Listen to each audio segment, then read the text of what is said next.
Hello tout le monde, j'espère que vous allez bien. On se retrouve aujourd'hui dans une vidéo sur les sorties livresques du mois d'avril qui m'intéressent.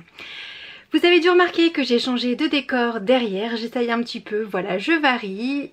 Au niveau de la luminosité, aujourd'hui c'est pas terrible. Il a plu toute la journée, voilà, j'espère que ça ne vous dérangera pas. Donc on commence le mois d'avril, le 11 avril sort La vie secrète des animaux. Je vous avais parlé de La vie secrète des arbres qui était sortie il n'y a pas très longtemps. Là c'est la suite, sauf que cette fois-ci on parle des animaux. Dans l'ouvrage on s'intéresse un petit peu à ce que les animaux ressentent. On se demande également si les animaux peuvent compter, faire des projets, que signifie pour eux être apprivoisés ou domestiqués. Donc l'auteur c'est Peter Wohlleben et il s'appuie sur toutes les observations qu'il a pu faire des animaux. Le 12 avril, c'est un jour de grosse sortie littéraire. Le 12 avril sort Big Bones de Laura Dockrill aux éditions Pocket Jeunesse. On découvre Bluebell, une jeune fille de 16 ans qui est assez forte puisqu'elle est très gourmande. Sauf qu'un jour, elle a une crise d'asthme et sa mère l'oblige à aller consulter un médecin. Ce dernier lui demande alors de rédiger un journal, enfin même de tenir un journal où elle doit noter tout ce qu'elle mange. Sauf qu'elle ne voit pas du tout l'intérêt de faire ça puisqu'elle n'est pas malade. Ce livre m'intéresse particulièrement car je suis très curieuse de savoir comment l'auteur peut traiter d'un sujet qui est autant d'actualité que le surpoids. Voilà, je pense que ce n'est pas un sujet qui est facile à traiter, donc je suis vraiment curieuse de découvrir ce livre. Le 12 avril sort également Bienvenue à Paradise Lodge de Nina Stibbe chez Fleuve Éditions. Donc ici on retrouve une jeune fille de 15 ans, Lizzie Vogel, qui ne fait rien comme tout le monde puisque au lieu de faire du babysitting, voilà, de mener une vie comme les jeunes de son âge, elle décide de travailler à mi-temps dans une maison de retraite. Pour elle c'est une bonne planque. Sauf que rien ne va se passer comme elle l'a prévu, puisque une maison de retraite concurrente va ouvrir en face. Donc il va falloir donc que les employés de Paradise Lodge rivalisent d'ingéniosité s'ils veulent garder leur clientèle. Le 12 avril est également réédité La sélection de Kiera Cass aux éditions Robert Laffont. C'est un tirage limité un petit peu moins cher, donc je compte en profiter puisque je n'ai pas encore lu cette trilogie. Comme tout le monde en a parlé, je ne vais pas vous faire un résumé ici, puisque ce n'est pas vraiment une nouveauté. Le 12 avril sort également aux éditions Hugo Publishing Autobiographie de Christina Loren. Donc dans ce livre, on y retrouve Tanner Scott, un jeune dont la famille décide de quitter la Californie. Lui va donc devoir rentrer au placard. Je vous laisse comprendre. Sauf que sa meilleure amie lui lance un défi. Il s'agit de participer à un séminaire où il doit rédiger un roman. Dans ce séminaire, il va faire la connaissance d'un autre garçon qui a gagné le prix l'année passée. Et donc notre cher Tanner Scott va tomber éperdument amoureux de lui. Ce livre m'intéresse beaucoup parce que j'aime déjà beaucoup cet auteur, Christina Loren. Je trouve que c'est... ces auteurs, puisqu'elles sont plusieurs. Je trouve que leurs romans sont très intéressants. J'avais lu, voilà, tout. Je pense que j'ai tout lu d'elle. Et je suis très intéressée également de savoir comment l'homosexualité va être traitée par ces deux auteurs.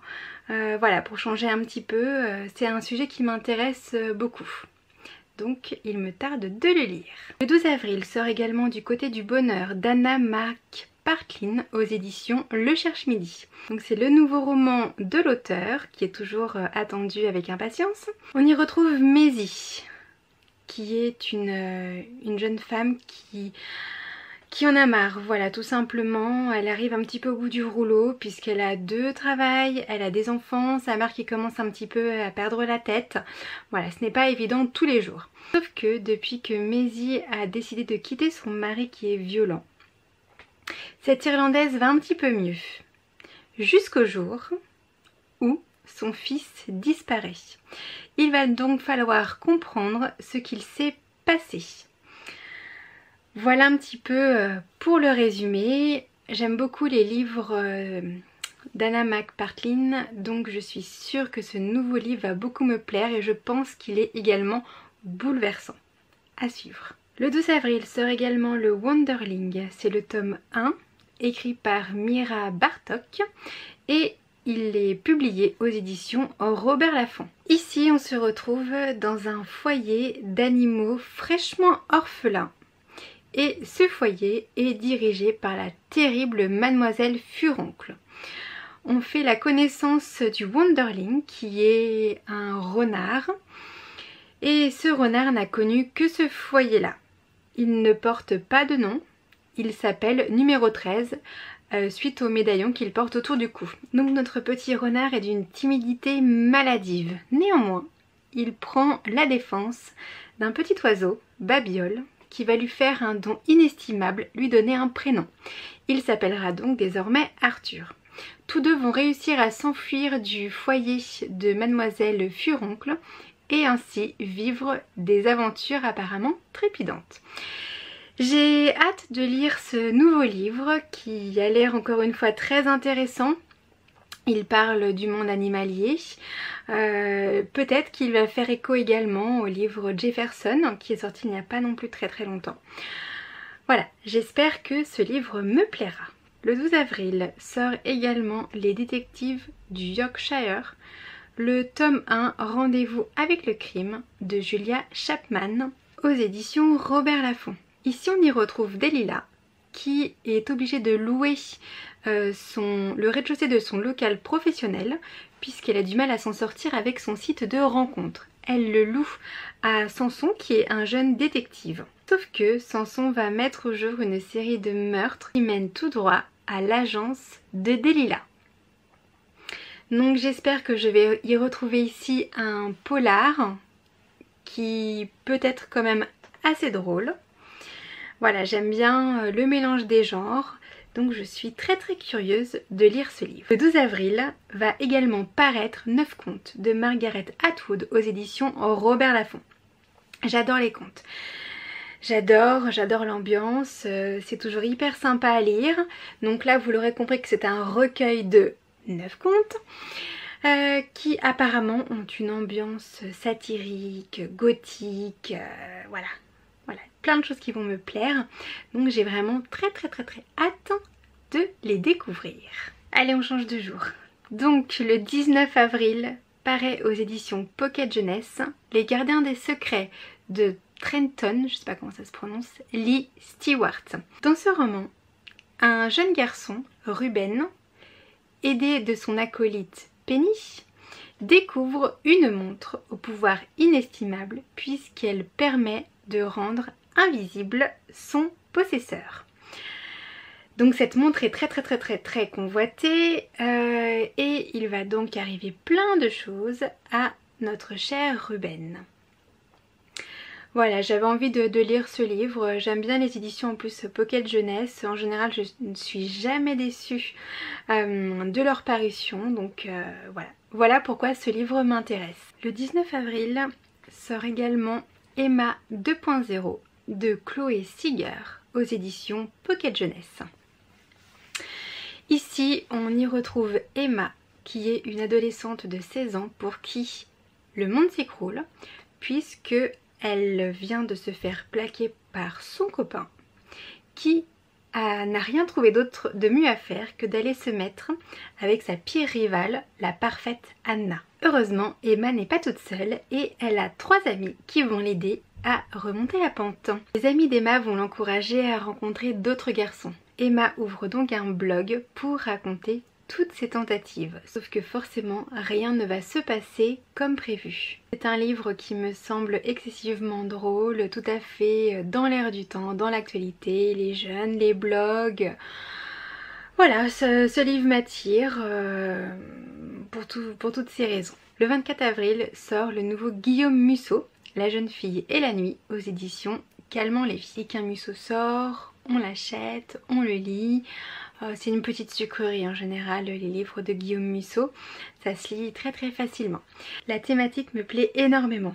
1992, Roca Rockwell, 19 ans, qui est une des plus brillantes élèves, va s'enfuir alors avec son professeur de philo avec lequel elle entretenait une relation secrète. Au printemps 2017 a lieu une réunion d'anciens élèves où les meilleurs amis de Vinca se rendent. Ils ne se sont plus parlé depuis la fin de leurs études. Sauf que 25 ans plus tôt, ils ont tous commis un meurtre et ont emmuré le cadavre dans les murs du gymnase et le bâtiment va être détruit. La vérité va donc devoir éclater.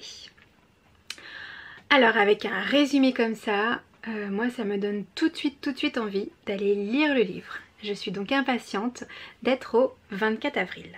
Allez, on termine les sorties du mois d'avril par une sortie le 26 avril. C'est un Jules d'exception de Marie-Claude Vincent aux éditions Robert Laffont. Ce livre n'a pas beaucoup de pages mais a l'air vraiment très touchant. Un soir, Jules croise la vie de Lulu qui va le recueillir, lui ouvrir sa porte.